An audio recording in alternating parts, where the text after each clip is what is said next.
nuko tikomerezaho uzakomeza utsinde bagushije computer barabaha n'ibindi bihembo na certificate mwayibonye ahari icyo navuga ibyo bihembo birimo amakaye ibikoresho by'ishuri impamvu batarimo kubibahereza none abirahari biteretse hari ariko biraremereye ku mwana ungana kuriya n'ibikoresho byinshi kandi byiza murakoze ababyeyi be batambuke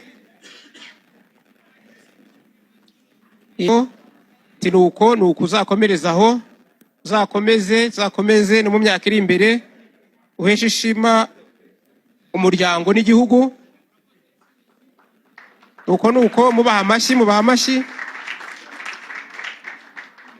yego murakoze umwana ukurikiyeho n'Nsengiyumva Joanna Holiness Joan yego igira imbere arahabwa igihembo cye aragishyikirizwa n'umuyobozi mukuru mwarimu Sako yaje ahagarariwe n'ushinzwe na director ya business y'umwarimu Sako ndetse umwarimu Sako igihe abatanga n'igihembo ndamuha nk'amasegonda make avuge hejuru yo gushyikiriza abantu igihembo avuze n'ikindi batanga murakoze umwarimu Sako kuduhembera umunyeshuri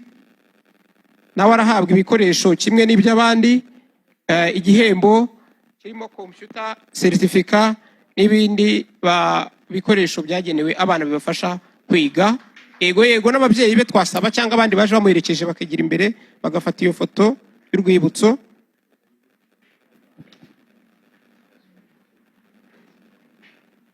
yego mutambuke vuba nuko ati nukukomeza uduhesha ishema aho wize n'igihugu kandi uzakomeze gutera imbere murakoze cyane umwarimu Sako igihembo cyanyu ni iyo computer gusa n'iki kindi mutanga murakoze nk'uko bavuze ko umwarimu Sako hari n'ikindi gihembo ifite umwarimu Sako nk'ikigo gishamikiye kuri Minisiteri y'Uburezi ariko nanone cy'abarezi abarezi rero binyuze mu bayobozi b'ikigo bahisemo yuko aba banyeshuri nk'uko dusanzwe tubigenza ubundi twajyaga duhemba abana bose 5 ba mbere kuri PLE na 5 ba mbere kuri O-level ariko ngeze ahangaha nyine nka kwa kundi k'umuntu aba atwite hatarabaho kujya kwivuza kwa muganga ngo umenye ngo se utwita abana bangahe umwana bangahe habaho nyangwa impanga muri ibi birori rero nanjye nk'umuntu uhagarariye ikigo ibyo byose ntabwo twavuga hari hagenwa abana 10 none babaye 11 n'uwo mwana wa 11 nawe azajya mu bandi ndabigeza ku buyobozi hanyuma icyo gihembo ni ikihe kugira ngo twihute icyo gihembo ni school fees ku bana bose uko ari 11 bagaragaye ko ari 11 bazajya mu bigo bya leta n'ibikorana na leta ku bw'amasezerano bakaba bazarihirwa school fees mu gihe cy'umwaka wose arakoze cyane turabashimiye umwana tugiye gusorezaho ariko ntagaruko abandi bamurushije nawe ari imbere cyane mu bana barangije primaire yitwa Ashimwe Keza Gerardine agiye guhabwa igihembo n'umuyobozi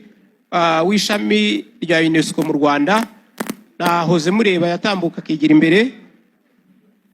umwana yitwa Ashimwe Keza Gerardine yagize amanota 98.8 nawe rwose mu amashyi menshi akwiye menshi hanyuma umuyobozi w'ishami rya UNESCO mu Rwanda arahageze reka mushyikirize ibihembo bye nyuma yo kumubwira rwose ngo komerezaho ngaho nuko ashyikirijwe computer na certificate na bya bikoresho ndetse mwanumvise icyo gihembo nari nanze kukivuga bataragitangaza ko abana bose baziga ku mwaka wose abari mu bigo bya leta n'ibifashwa na leta barihirwa n'umwarimu Sako ababyeyi cyangwa baje baherekeje Keza batambuke nuko ababyeyi mwarakoze kurera umwana murabona rwose ko nawe abahesheje ishema nuko yego. Keza Gerardine nuko urakoze kandi uzakomereza aho ngaho n'ubutaha.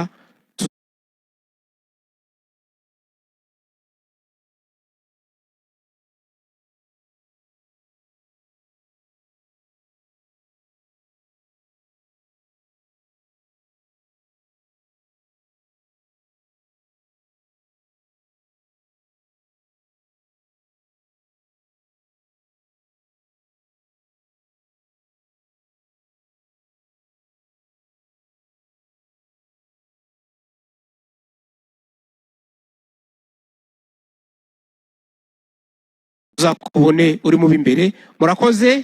Hanyuma murakoze. Iki gice cya mbere cyo guhemba abana barangije amashuri bahize abandi mu mashuri abanza turagisoje, tugiye gukurikizaho igice cy'abana bahize abandi.